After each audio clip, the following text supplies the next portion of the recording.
کیونکہ عمران خان کے ساتھ ملنے کے لیے ان کے پاس کوئی اور راستہ نہیں تھا. انہوں نے جا کے وہی کہانی دوبارہ وہی سٹوری وہی چورن بیچنے کی کوشش کی ساؤتھ پنجابیوں کو کہ اگر اسی عمران خان نال مل جاؤں گے تو 90 دن میں جو ہے وہ ساؤتھ پنجاب کا فیصلہ اور اگلے الیکشن سے پہلے پھر یہی آ جائے گا, صوبہ آ جائے گا. 2 سال ہونے والے ہیں, وہ 90 دن کتنے گئے؟ تو انہوں نے دوبارہ ساؤتھ پنجاب کے نام نہاد لیڈروں نے ساؤتھ پنجابی کے ساتھ ظلم کیا, دغا کیا, دھوکہ کیا, اور انہوں نے اپنا اسٹیبلشمنٹ کی جماعت کے ساتھ معاملہ سیدھا کر. کوئی بات نہیں. اب اگلی جو ریلیونس آپ نے مجھ سے پوچھی ہے وہ یہ ہے چودھری پرویز الہی کی. دیکھیں چودھری پرویز الہی کی relevance on its own independently بالکل نہیں ہوگی اگلے کسی الیکشن کے اندر. چودھری پرویز الہی کی اس وقت ریلیونس ہے بیکاز وہ پی ٹی آئی کے ایلائی ہے. اگلی دفعہ اگر نون لیگ ان کو قبول کرتی ہے کسی ایلائی کی صورت میں تو وہ کسی حد تک اپنے ڈسٹرکٹ کی حد تک ریلیونٹ ہو جائیں گے. اگر وہ یہ سمجھتے ہیں کہ پی ٹی آئی اور نون لیگ کی موجودگی میں پنجاب میں as a third power Chaudhry Pervaiz Elahi صاحب ریلیونٹ ہو سکتے ہیں تو میرے انالیسس کے مطابق یہ ممکن نہیں ہے. اچھا اب یہ سوال, کیونکہ اب لاسٹ آپ کی پولیٹیکل جماعت تھی وہ پی ایم ایل این تھی, اب نواز شریف کا جو بیانیہ تھا جو فوج کے خلاف تھا, اینٹی اسٹیبلشمنٹ بیانیہ ہے, اس سے آپ کس حد تک ایگری کرتے ہیں پرسنلی, اور کیا یہ پنجاب میں سیل کر سکتا ہے یہ جو ان کا بیانیہ ہے؟ دیکھیں پہلی بات تو یہ ہے کہ میں ذاتی طور پہ نہ فوج کے خلاف ہوں نہ فوج نے میرا کوئی نقصان کیا ہوا ہے. ہاں میاں صاحب کے ساتھ فوج کی لڑائی ہوئی ہوگی, اس کا نقصان انہوں نے ضرور کیا ہوگا. جو لاسٹ میٹنگ میری میاں صاحب سے ہوئی تھی جس کو وزیر اعظم نہیں تھے الیکشن سے چند مہینے پہلے, میں نے اس میٹنگ میں بھی سب کے سامنے میاں صاحب کو یہ کہا تھا کہ شاید آپ تو فوج سے لڑ سکتے ہو مگر یہ جو باقی مسلم لیگ کے ایم این ایز ہیں یہ کوئی کمانڈوز نہیں ہیں جنہوں نے جا کے اپنی فوج کے ساتھ لڑ پڑنا ہے, اور نہ ان کی عسکری تربیت ہے. یہ سیاسی لوگ ہیں, یہ ووٹ مانگنے والے ہیں. آپ انہیں ووٹ مانگنے پہ لگائیں, ڈسپیوٹ ریزولوشن پہ لگائیں. فوجیوں سے لڑنا یہ مسلم لیگیوں کے خون میں نہیں ہے. آپ زبردستی جو ہے وہ ان کو لڑانا چاہتے ہیں تو یہ اچھا رزلٹ نہیں آئے گا. میں ذاتی طور پہ سمجھتا ہوں کہ جہاں تک اسٹیبلشمنٹ کا رول سیاست میں ہے اور آگے چلا گیا وہ بالکل غلط ہے کیونکہ اب وہ بہت زیادہ ہو گیا. مگر جہاں تک اپنی ملک کی فوج کو ملائن کرنا ہے میں بالکل اس کے خلاف ہوں اور کھلے عام بات کرتا ہوں. میں یہ سمجھتا ہوں کہ اپنے ملک کی فوج جو ہے اس کو آپ کو بدنام اور کمزور کرنے کا کوئی حق نہیں ہے. مگر اگر ان میں سے کوئی ایلیمنٹ ایسے ہیں جو اسٹیبلشمنٹ میں آ کے خود کو ایکسپوز کرتے ہیں تو پھر انہوں نے بھی سوچنا چاہیے. اچھا ٹھیک ہے, لیکن جو آپ نے بات کی کہ آپ نے کہا کہ مسلم لیگ نواز پنجاب میں بڑی ریلیونٹ ہوگی, اس بیانیے کے ساتھ کیسے ریلیونٹ ہوگی؟ پلس آپ دیکھتے ہیں کہ ہر دوسرے تیسرے گھر میں کوئی نہ کوئی فوج میں ہے. پھر قبرستانوں میں آپ جائیں تو وہاں پہ شہیدوں کی تعداد ہے, تو جب اس طرح کی چیز ہے تو پھر کیسے ریلیونٹ ہو جاتی ہے؟ بالکل بالکل. دیکھیں پنجابی جو ہے نا وہ فوج کے ساتھ چلتا ہے, رائٹسٹ ہے, مسلم لیگ کے ساتھ چلتا ہے. اب میں آپ کو بتاؤں, اب پرابلم یہ ہے کہ عمران خان صاحب نے اپنے نیریٹو میں اپنے آپ کو سیو کرنے کے لیے فوج کا نام اتنا ایکسپوز اور اتنا مس یوز اور ابیوز کیا ہے ہر چیز میں اپنی ناکامی کو بچانے کے لیے. پرائم منسٹر اپنی تقریروں میں ISI سے لے کے پاک فوج تک کا نام 50,000 دفعہ کہہ چکا ہے کہ جو ایک پرسیپشن کریٹ ہوگی ہے پنجابیوں میں کہ وہ کہتے ہیں کہ جناب عمران خان کو یہ لے کے آئے ہیں, عمران خان نے ڈیلیور کوئی نہیں کیا, مہنگائی کا ذمہ دار عمران خان ہے, جاب لیسنس کا ذمہ دار عمران خان ہے, تو انڈائریکٹلی جو اس کو لائے ہیں وہ اس کے ذمہ دار ہے. تو بیسیکلی یہ پہلا اسٹیبلشمنٹ کی ہیلپ سے بننے والا وزیر اعظم ہے جس نے اسٹیبلشمنٹ کو اتنا گندا کیا ہے جتنا آج تک کسی نے نہیں کیا. اچھا لیکن آپ کے خیال میں شیخ صاحب آپ ہی سیاست کے پرانے کھلاڑی ہیں, کوئی اسٹیبلشمنٹ کی بیکنگ کے علاوہ کون سے ہماری حکومت آئی ہے اور کون سے ہمارا ایسا سیاستدان ہے جو اس کے علاوہ آیا ہو؟ اور پھر اس کے بعد جی عمران کا بھی نہیں ہے, کوئی بھی نہیں ہے. میاں نواز شریف بھی اسٹیبلشمنٹ کی ہیلپ سے آئے تھے, بھٹو صاحب بھی اسٹیبلشمنٹ کی ہیلپ سے آئے تھے, محترمہ بے نظیر بھٹو شہید صاحب بڑا احترام ہے ان کا, وہ بھی اسٹیبلشمنٹ کی ہیلپ سے یہاں پہ آ کے بیٹھی تھی. مگر اب ایک ہوتا ہے کہ جی کوئی روٹی تھوڑے سامنے لے آ کے رکھ دے, ایک ہوتا ہے کہ کوئی روٹی لے آ کے نا پھر وہ لقمے بنا کے تھوڑے منہ چپانے شروع کر دے, اس میں فرق ہوتا ہے. سو اتنا بھی پپٹ کوئی نہیں رہا آج تک اسٹیبلشمنٹ کا, اور اتنا بھی اسٹیبلشمنٹ کو کسی نے ذلیل نہیں کیا جتنا عمران خان صاحب. اچھا لیکن وہ تو کہتے ہیں کہ بڑا کریڈٹ ہے کہ ایک پیج پہ ہیں, میں کرپٹ نہیں ہوں, جس کی وجہ سے ان کا پورا بیانیہ. اور اچھا اصل ان کے لیے اصل ہے ہونا چاہیے ایک پیج پہ. اگر حکومت اور اسٹیبلشمنٹ نہیں ہوگی تو وہ ملک کیا ہوگا؟ ملک کیا ہو, پہلے نہیں تھا. اسٹیبلشمنٹ کو ایک ہی پیج پہ ہونا چاہیے, مگر اب آپ اپنے تھانے دار چینج کرنے کے لیے بھی اسٹیبلشمنٹ کو استعمال کریں, پٹواری چینج کرنے کے لیے بھی اسٹیبلشمنٹ اس میں پھر پوائنٹ آف ڈیفرنس پہ میں آ جاتا ہوں نا, اسٹیبلشمنٹ کو استعمال کریں. خیر جی اپنی پارٹی کی پریس ریلیزیں بھی آپ اسٹیبلشمنٹ سے ایڈٹ کرائیں, مطلب کوئی حد بھی ہوتی ہے. اچھا لیکن ایک بات ہے جس پہ بڑا کلیئر کٹ ایک ڈفرینس ہے, وہ ہے عثمان بزدار. عثمان بزدار کہیں سے بھی اس طرف کی چوائس نہیں ہے، وہ عمران خان کی ذاتی چوائس ہے، اور کئی دفعہ پریشر بھی آیا لیکن عمران خان نے وہ برداشت بھی کیا۔ اب 2.5 سال ہو گئے عثمان بزدار صاحب کو، اب 2.5 سال مزید رہ گئے۔ اب کچھ بیانات بھی آپ دیکھیں کہ عثمان بزدار کے اگریسو آ رہے ہیں، جا رہے ہیں، متحرک بھی ہو گئے ہیں، تو کیا اگلے 2.5 سال میں عثمان بزدار نے جو سیکھا ہے کچھ ڈیلیور کر پائیں گے؟ کچھ امید ہے آپ کو؟ مجھے تو عثمان بزدار سے یا پی ٹی آئی کی پنجاب کی حکومت سے کوئی امید کوئی نہیں ہے۔ I have to be very clear. مجھے تو ان سے امید کوئی نہیں ہے جی۔ یہاں اس وقت تو صرف ایک تو لوگ مال بنا رہے ہیں پنجاب میں، دوسرا لوگ وکٹمائزیشن کی سیاست کر رہے ہیں، تیسرا کوئی کام نہیں ہے۔ اچھا، اس میں اگر دیکھ لیں کہ اگر ڈیلیوری اگر ہوگی، آپ نے کہا 5% کی، اگر 15-20% بھی ہو گئی، پھر کیا کوئی گراؤنڈ ریالٹیز چینج ہوں گی کہ آخری سال میں کوئی کام ہو گیا، بجٹس آنا شروع ہو گئے، اکانومی ہماری ریوائیو ہو گئی، مہنگائی کم ہو گئی؟ آخری سال دے بجٹ نال کچھ نہیں جو ہوتا۔ میں آپ کو ایک مثال دیتا ہوں کہ جس وقت سارا بار جو تھا نا، جو وہ خلاف تھا افتخار چودھری کے، اور اس وقت کسی نے موو نہیں کی اور وکیلوں کی ہیلپ نہیں کی، وکیل گالیاں نکالتے تھے افتخار چودھری صاحب کو، اور جس وقت ٹائم چینج کرنے تھا کیا نہیں، اس کے بعد جب جنرل مشرف نے ان کو نکالا تو وہی وکیل جو مہینہ پہلے گالیاں نکال رہے تھے وہ ان کے پیچھے آ کے کھڑے ہو گئے۔ چیزیں ٹائم پہ اچھی لگتی ہیں، ٹائم کے بعد چیزوں کی افیکٹونیس وہ نہیں رہ جاتی جو ہوتی ہے فرام ٹائم ٹو ٹائم۔ تو میں یہ سمجھتا ہوں کہ آخری سالوں میں آپ بجٹ دے لیں، نوکریاں دے لیں، جو آپ کی 3-4 سال ضلالت ہو جاتی ہے وہ آخری سال کی کمپنسیشن سے پوری نہیں ہوتی۔ اچھا، یہ تو ہو گیا۔ اچھا، اب کچھ بات میں کرنا چاہوں گا پی ڈی ایم کی موومنٹ کی۔ پی ڈی ایم کی موومنٹ میں کوئی جان نظر آ رہی ہے، یا پھر یہ جس طرح کے یو ٹرنز اور پیپلز پارٹی نے جس طرح بیچ میں سے اپنا علیحدہ سے راہ نکال لی، تو اب کوئی پی ڈی ایم کی ریلیونس ہے یا اب ختم ہے؟ مجھے سوائے پوری پی ڈی ایم میں فضل الرحمان کے علاوہ کسی پارٹی میں کوئی جان نظر نہیں آتی۔ اور سینٹ کے الیکشنز کی اب میں بات کروں گا کہ سینٹ کے الیکشنز میں کیا کوئی سرپرائز ایکسپیکٹڈ ہے کہ پی ٹی آئی کے لوگ ٹوٹیں گے یا پی ایم ایل این کے ٹوٹیں گے؟ اگر سیکرٹ بیلٹنگ ہوئی، فائدہ کس کو ہوگا؟ سارے آنے ٹوٹن گے۔ یہ تو ڈیپینڈ کرتا ہے کہ آزاد لڑنے والے کے پاس پیسہ کتنا ہے۔ یعنی یہ وہ روایت ہے، اور یہ پیسے کا توڑ کیا ہے؟ اس کا کیا کیا جائے؟ اوپن میں بھی لوگ نہیں مان رہے۔ پیسے کا کوئی توڑ نہیں ہے، یہ کئی ہزار سال کی روایت ہے۔ اس کا توڑ کون کا؟ کرپشن کا کوئی توڑ ہے؟ کتنے 100 سالوں سے چل رہی ہے۔ پیسے کا کوئی توڑ نہیں ہے، یہ صرف بندے آپ حیا کرن، مطلب اللہ تعالیٰ اتنی بڑی ذمہ داریاں دیتا ہے، اتنا ڈیکورم، آپ ایم این اے ہیں، کتنے ہزار لاکھوں آدمیوں کے نمائندے، آپ سینیٹر ہیں، کتنے بڑے ہاؤس کے ممبر ہیں، اگر پھر بھی آپ یہ چھچوری حرکتیں کریں کہ پیسے لینے دینے والی، تو بات پھر ٹھیک ہے، وہ کم چل رہی ہے، دنیا چل رہی ہے۔ اچھا، اس موقع پہ آپ کیا مشورہ کیا دینا چاہیں گے؟ ایک تو یہ پی ایم ایل این کی اگر آپ کی قیادت، نواز شریف صاحب اگر آپ کو کہیں کہ مشورہ دو، تو نواز شریف کو آپ کا کیا مشورہ ہوگا؟ پہلا مشورہ تو سیدھا یہ ہے کہ آپ سیاستدان ہیں، سیاستدانوں کی فوج سے کوئی لڑائی نہیں۔ آپ نے ہمیشہ فوج کے اور اسٹیبلشمنٹ کے ساتھ بیٹھ کے مل کے معاملات حل کیے ہیں۔ اگر اب بھی آپ کو کوئی ایسا موقع ملتا ہے تو آپ کو بیٹھ کے معاملات حل کر لینے چاہیے۔ وہ دیکھیں نا، آپ ہندوستان سے بات کرنے کے کو پروموٹ کرتے ہیں، امریکہ سے بات کرنے کو پروموٹ کرتے ہیں، یہ ہماری اپنی اسٹیبلشمنٹ ہے۔ آپ کو بات کر کے ملک کی بہتری کے لیے میرے خیال میں ایک فیئر الیکشن مانگنا چاہیے۔ میں یہ نہیں کہتا کہ اپنے لیے سیٹیں مانگ لیں، مگر یہ معاملات ختم کریں۔ اس لڑائی سے پاکستان کا نقصان ہو رہا ہے۔ اچھا شیخ وقاص صاحب، یہ تو آپ نے بات کی نواز شریف کی، پرائم منسٹر عمران خان کو کیا مشورہ دیں گے آپ؟ اور دوسری طرف پی ٹی آئی کی حکومت ہے، خان صاحب کو اللہ تعالیٰ نے بہت موقع دیا، بہت بڑا موقع دیا ہے، چاہے وہ جس وجہ سے بھی دیا، جیسے بھی دیا، اللہ تعالیٰ نے یہ عزت دی ہے۔ بے شک کسی کے کاندھوں پہ چڑھ کے آئے ہیں، مگر یہ بہت بڑا اعزاز ہے جس کے لیے انہوں نے کئی سال محنت کی، اور آخر اللہ تعالیٰ نے ان کو اس سے نواز دیا۔ دیکھیں، وہ میرے وزیر اعظم ہیں، آپ کے ہیں، میرا سیاسی اختلاف ہو سکتا ہے، مگر احترام اپنی جگہ ضرور ملوز خاطر رکھتے ہوئے یہ کہوں گا کہ اللہ نے ان کو جو موقع دیا ہے وہ آس پاس کے اممیچور اسٹوپڈ لوگوں کی باتیں سننے کی بجائے کچھ میچور اور تجربے کار لوگوں کی باتیں سن کے آخری دن تک بھی جتنا وہ آنیسٹلی ڈیلیور کر سکتے ہیں اس کی کوشش کریں۔ باقی اللہ تعالیٰ کی ذات ہے، وہ کس کو نواز دے اور کس کو نہ نوازے اس کی مرضی ہے۔ بہت شکریہ آپ کے ٹائم کا شیخ وقاص اکرم، ہمارے سے سینئر سیاستدان تھے اور اپنی جو بے لاگ گفتگو ہے وہ کر رہے تھے، بات ہو رہی تھی۔ یہاں پہ وقت ہو گیا ایک بریک کا، بریک کے بعد آ کر گفتگو کا سلسلہ جاری رکھیں گے۔ Stay with us.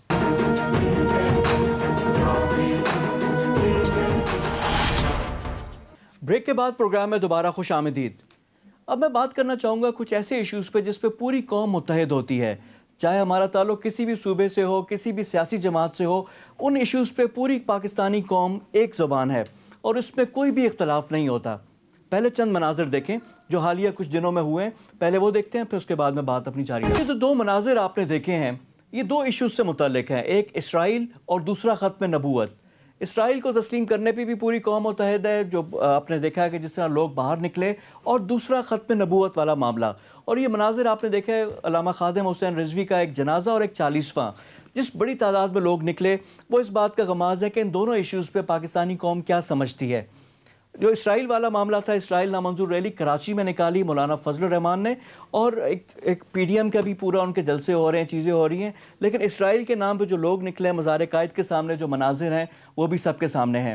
اسرائیل کو تسلیم کرنے کا جو معاملہ تھا، جو مڈل ایسٹ کے ممالک سے شروع ہوا، پاکستان کے بھی اس پہ کافی پریشر آیا، پھر وزیر اعظم نے بھی دو ٹوک الفاظ میں اس کی وضاحت کی کہ یہ پاسبل نہیں ہے، اور اسی معاملے میں شیخ رشید نے کیا کہا، پہلے ذرا وہ سنتے ہیں۔ وزیر داخلہ کا یہ کہنا جو ابھی آپ نے دیکھا کہ کوئی پاسبلٹی نہیں ہے، تو یہ چیز واضح ہو جاتی ہے کہ چاہے اسرائیل والا معاملہ ہو یا ختم نبوت کا، جو علامہ خادم حسین رضوی کے 40ویں پہ اور جو ان کے جنازے پہ لوگ آئے، وہ کسی نے بلائے نہیں، وہ نہ کسی کو پیسے دے کر وہ آئے جس طرح جلسے جلوس میں ہوتا ہے، یہ سارے اس نعرے پہ آئے کہ ختم نبوت کے پہرے دار تھے اور عاشق رسول تھے، تو لوگوں نے بھی اپنی خراج عقیدت ان کو پیش کی اس ایشوز پہ۔